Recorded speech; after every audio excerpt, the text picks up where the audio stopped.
Let's move to our next participant, who is Mr. D. Ramesh Kumar from SMBS.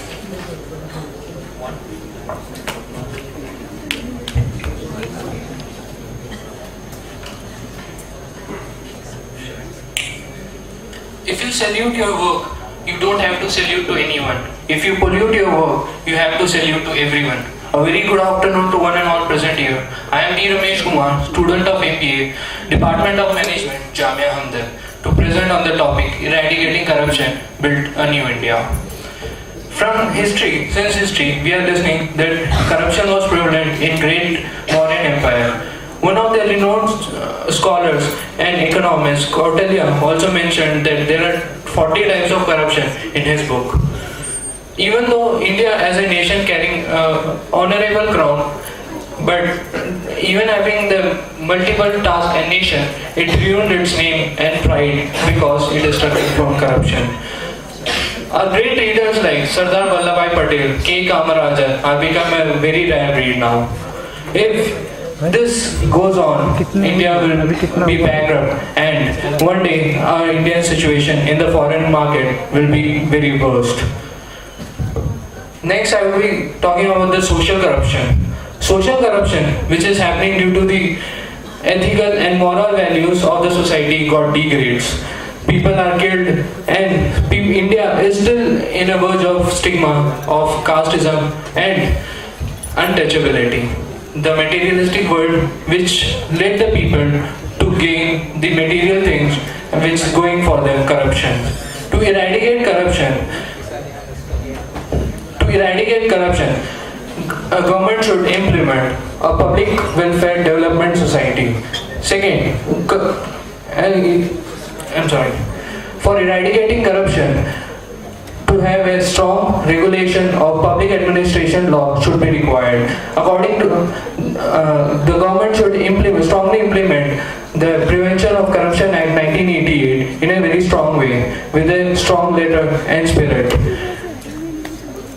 Filing of income tax return and payment of tax should be simplified. People should be known a basic knowledge of GST. Till in today's scenario, just imagine in a today's scenario, how many of you know the root level of GST? Many of us doesn't know, which is playing a major role in a corporate world. Use of technology should be used to reach the grassroots level of the villager without using the mediator.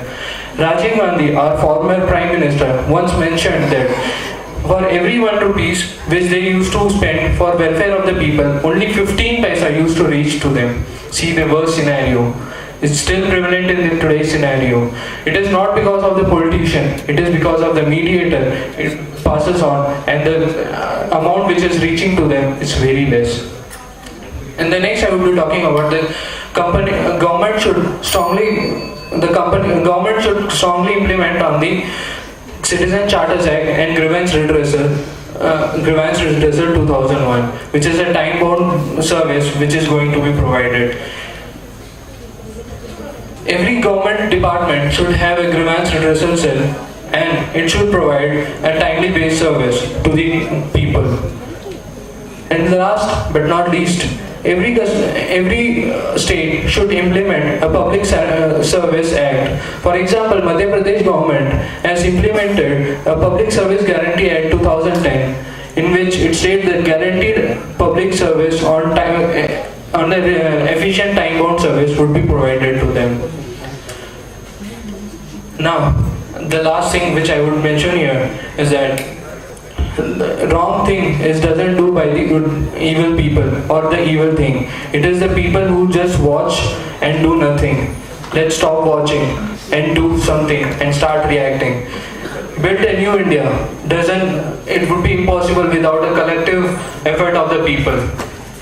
It's a high time. We have to react and make a clean, green and new India. Thank you. Jai Hind.